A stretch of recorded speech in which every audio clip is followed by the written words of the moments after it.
So today we're doing a feature on one of the baddest S14s on the planet. We're with the owner here today. How you going? JJ, and this is my S14 Silvia, nicknamed the Overlord. Instagram is the Overlord. You can find me on there. So you've had two versions of this car, R26 and the Overlord, but both are grey. But Overlord was a bit beefed up compared to R26. Can you give us a quick rundown on the two setups you had? Yeah, well, originally when I bought the car, it was a full standard S14. I mean, everything standard SR20, standard interior, standard body, everything. Decided to buy an RB26. I bought that, and it was a full standard motor top to bottom. We put that in the car, done the conversion, done a single turbo conversion to it.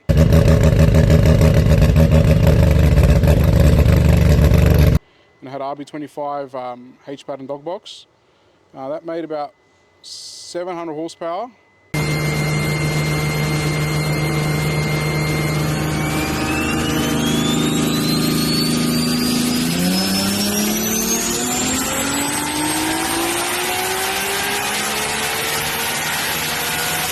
And we went a 1070 in that. That was nice. that was the initial setup when we went RB with this car. Then from there we went to a 2.8 litre Nice. cast block. We put a Samsung sequential behind it. That made at its peak 1150, and that went at 889 at 161.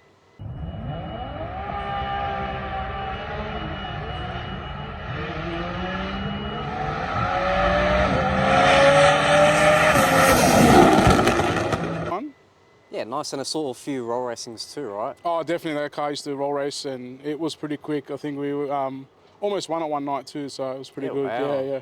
Car was very quick. I had traction control set up, so it was working at roll race.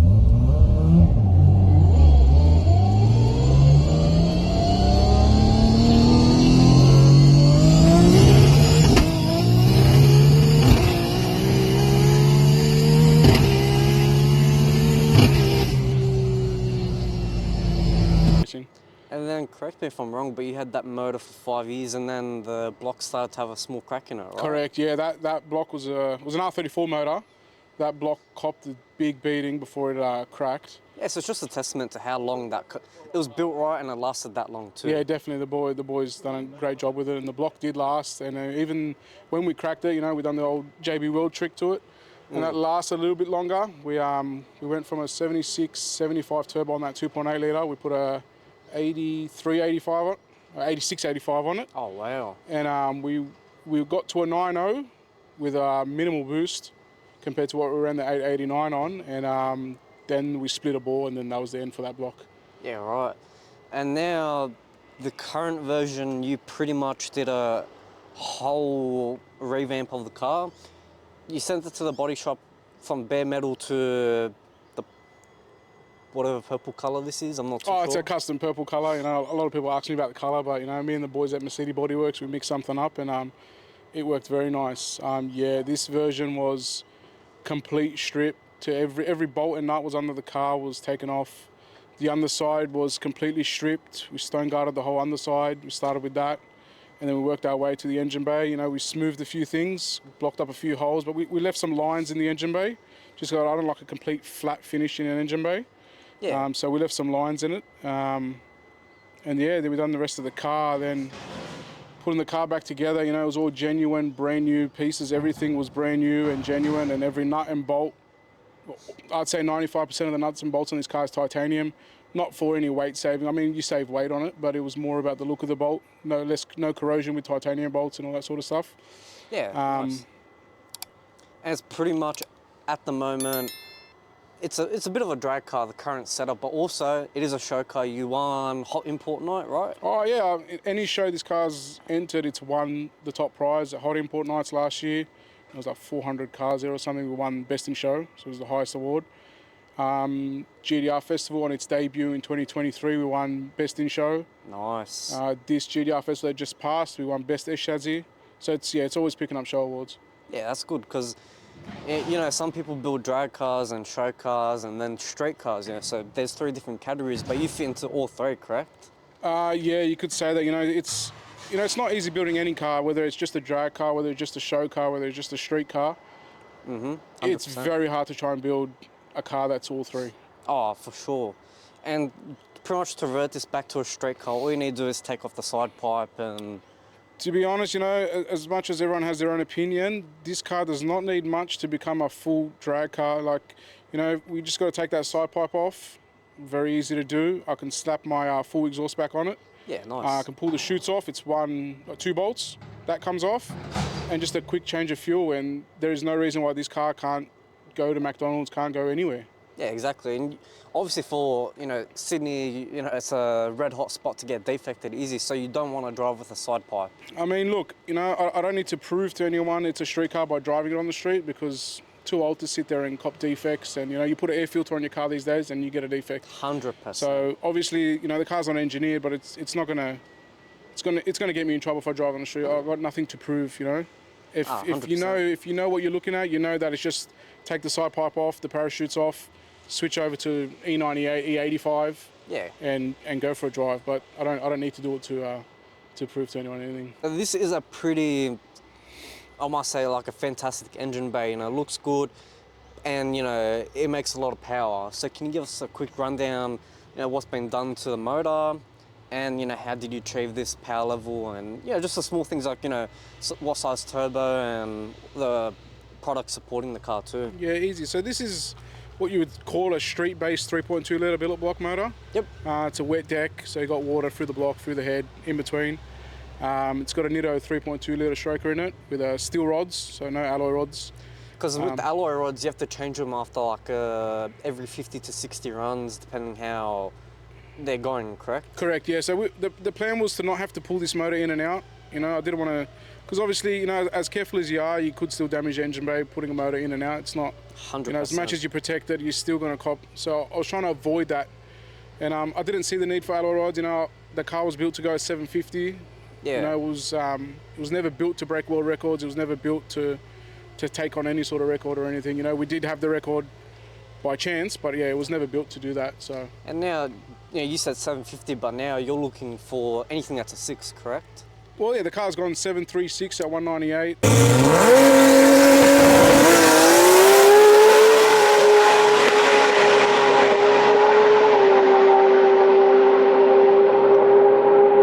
And yeah, the goal was 750, and we've done that. So I mean, we'll try it. We'll give it a go. You know, it's a steel rod engine.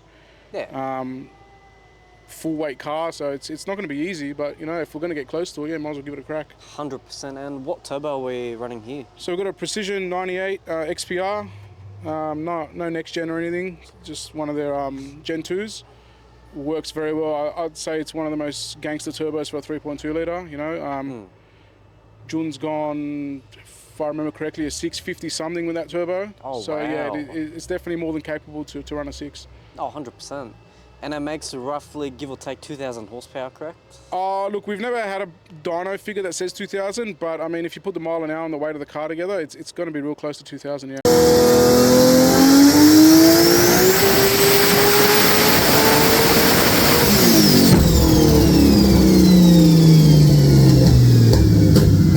And also, you know, factoring in the actual setup too, gets you to that power figure, correct? Yeah, definitely. I mean, you need to have a few things to make that sort of power. Yeah, you can't just put a motor and turbo together. There's a lot of things that come together to make that sort of power. Yeah, nice. And it's running a billet block, correct? Yeah, it's got a billet block in it. I mean, you know, anything over 1,100, 1,200 horsepower, you ideally want to go to a billet block. It's just for reliability at the same time too. Yeah, definitely. Cast blocks, you know, you might get 1 or 2 unicorns that are real good, but it's not worth the money by the time you machine them and everything. You know, a few extra grand, then you go towards a billet block and you're sweet. Yeah, exactly. When the cast blocks are, you know, give or take 25 to 30 years old, you can't guarantee they'll be good for the power you want. Well, definitely. You know, I had experience of destroying a cast block. Yeah. You know, we made 1,150 horsepower. You know, the car did run for a long time, so I didn't expect it to last much longer. I mean, there's people that put a brand new motor together on a cast block and it doesn't last a dyno run, you know. You can't, 30-year-old block, you can't imagine what it's been through. You don't know what it's been through its life. Yeah, exactly. It doesn't matter how good of an engine builder you are. Sometimes you can't see the small defects, you know, and then shit just happens when it's on the dyno, at the track, whatever the case is. I mean, you know? yeah, the block lets go. There's no one to blame. Like, the block is the block. You know, you want to go blame Exactly. Nissan and go have a cry to them about a 30-year-old block that didn't hold 1,000 horsepower, then Yeah, good luck with exactly. that. And so comparing this setup to your old setup, how does it feel driving it at the track? Is it kinda like a big step up for you, would you say, or? It's not even close. This thing is next level. Like, you know, when I had a sequential, you know, you'd 60. I think at best I'm probably 60 to high 1.4. You know, now we're in the 1.1s with this thing, and Yeah, wow. the initial hit is yeah. Not many people get the chance to have that feeling, but it's not normal. Especially when the wheel stands, right? Oh yeah, definitely. When the wheel stands, it's, you know, it looks cool for the cameras and that, but it's not too fun. You know, you start damaging bits and.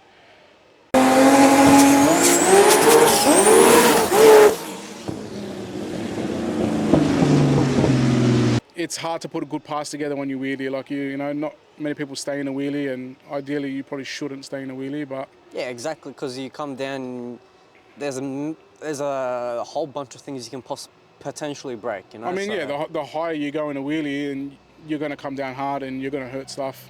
Yeah, exactly, 100%. And then with your current future plans of the car, do you have anything like special or anything cool in mind that you want to do in the future, would you say?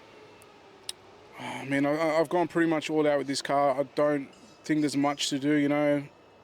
Is an all-drive conversion on the table, do you reckon, or? You know, it'd mean having to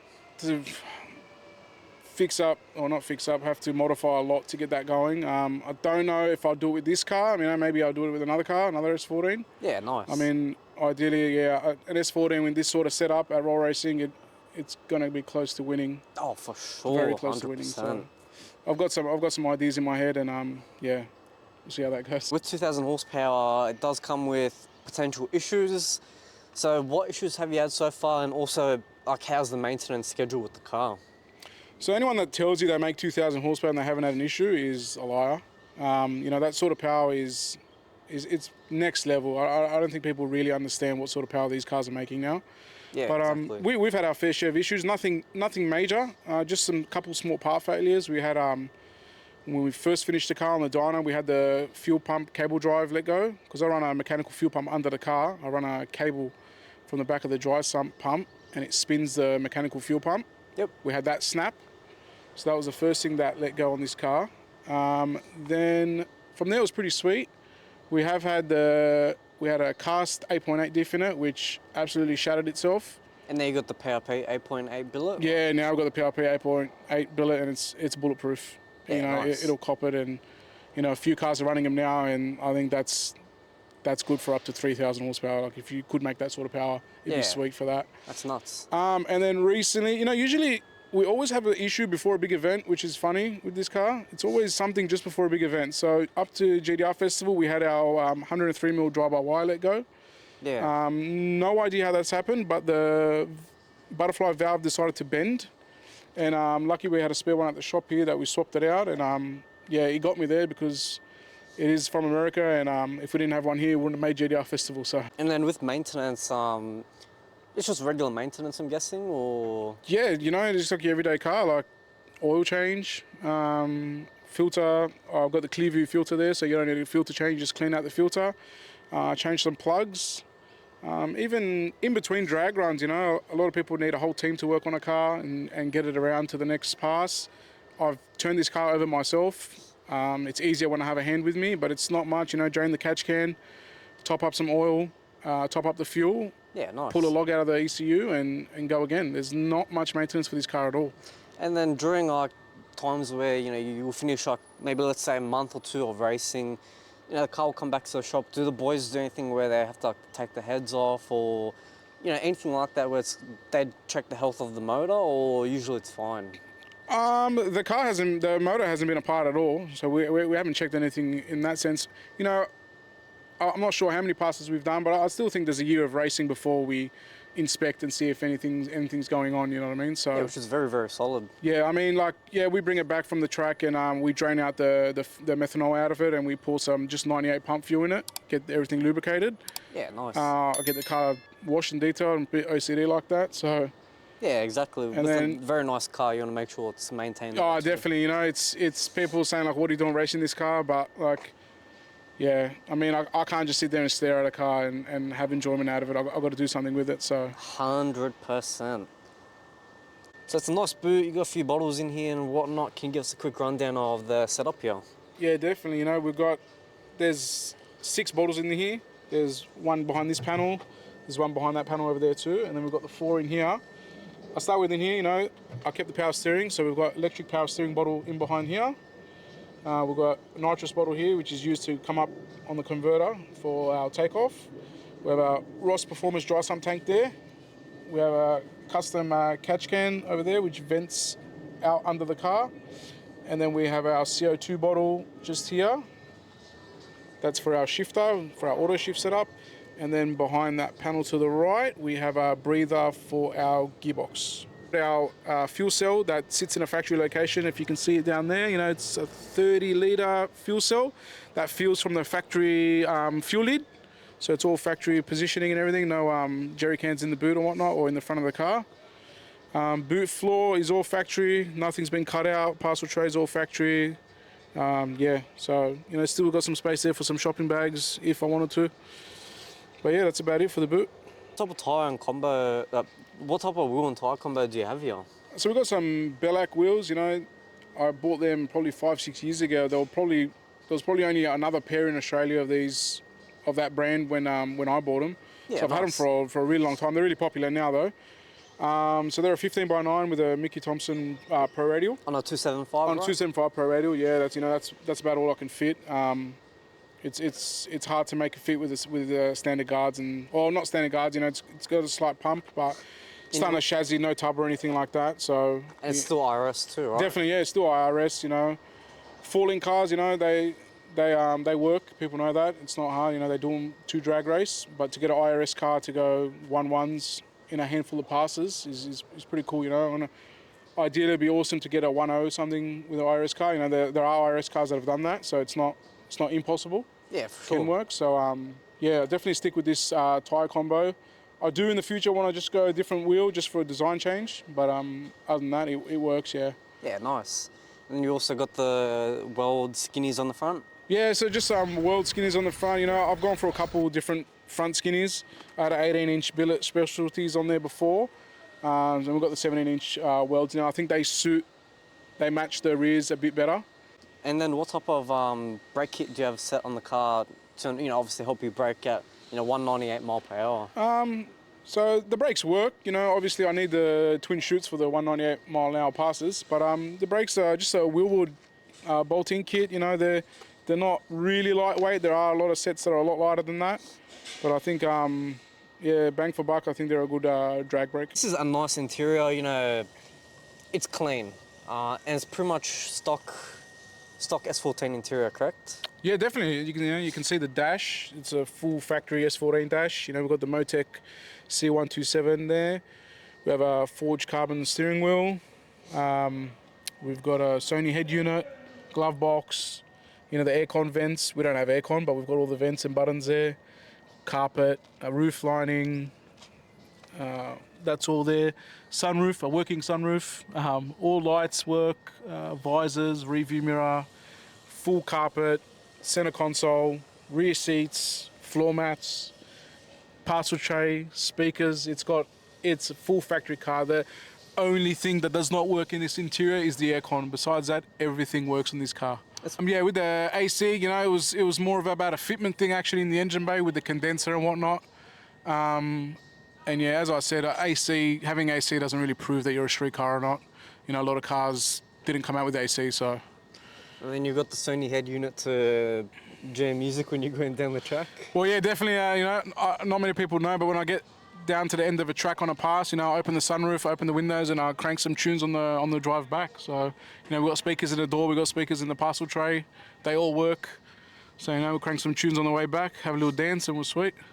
And you've got retrimmed the back seats, correct? Yeah, Danny at Concept Garage retrimmed the back seats for me. They are just S15 rear seats, trimmed.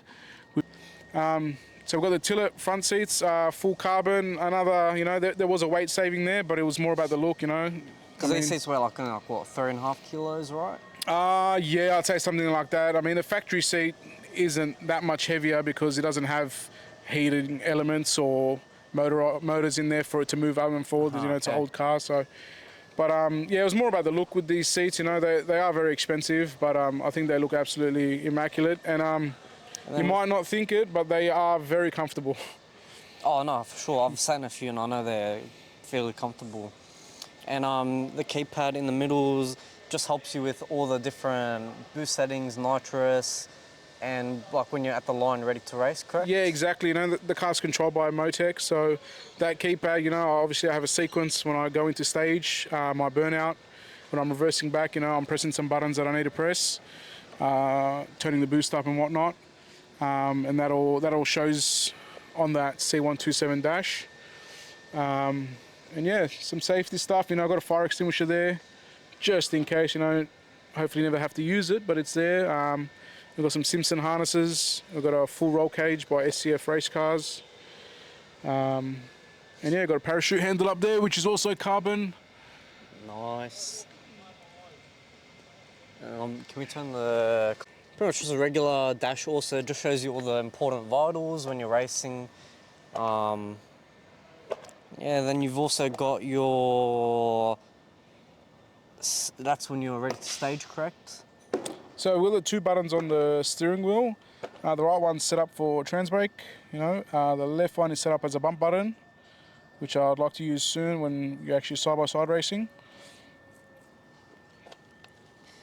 We're pretty much at the end of the interview almost. So can you just tell us how much the car weighs with and without driver? Roughly, by the way, roughly. So we haven't weighed the car, but I mean, look, you know, we've got the carbon bits on the car. The whole idea about the carbon was more for the look. It wasn't really about to save weight because that bonnet in carbon is not much lighter than the steel bonnet. Yeah. The boot and the drag wing, they look awesome. They are not light when paired together. The only weight saving that I would say on this car was purposeful was the doors. So these were the first carbon doors that were made for this shape, which saved a ton of weight because the factory doors are very heavy. And about what, 25 kilo difference roughly, you reckon? I'd say something like that. It's probably 25 kilo door difference in weight. Wow. Yeah. So the weight of the car, I mean, nothing's chopped out of this car. It's a 100% standard chassis. There is nothing's been cut out besides intercooler holes. We've actually added weight to this car with the roll cage and a 6-cylinder motor as opposed to what the SR20 was. And also the actual dash and all the interior parts. Yeah, I mean they all add weight. You know, Yeah. you know, you can strip that whole interior and save some weight. You can cut some parts out and save a lot of weight. But I mean, these cars factory are all 50 kilo. I would say this car, as it sits without me, is probably 1370 without me. So with me in the car, I add another 100 kilos to it. Yeah, wow. It's gonna be 1470. Yeah, so it's definitely not a light car at all. So it's doing pretty impressive numbers considering, you know, how heavy it is and all of that.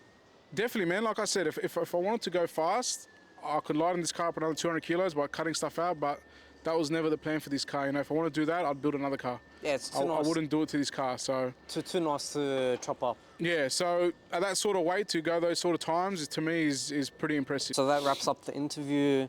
Thank you for coming out. I do appreciate it. No, it's all good. It is arguably one of the baddest Silvias on the planet. So anything you want to say before we head off, and any thank yous for the car and all of that? Or? Yeah, definitely a few thank yous. You know, I'll probably forget some people, but I'll thank the boys at Mercedes Bodyworks for all the bodywork and paint. Obviously the boys at Croydon, you know, they built, tuned, run this whole car. Skibbo for helping me with track days. You know, I don't have a big crew. You know, so it's good that, you know, a mate comes and helps me turn the car over, which is easy, you know. Yeah, exactly. My wife, she's learning how to pack parachutes now, which helps, especially when you've got 2 of them. And yeah, that's about it, I think. I mean, there's plenty of companies to thank as well. You know, obviously, whatever parts are on this car, you know, I thank them all for helping me out.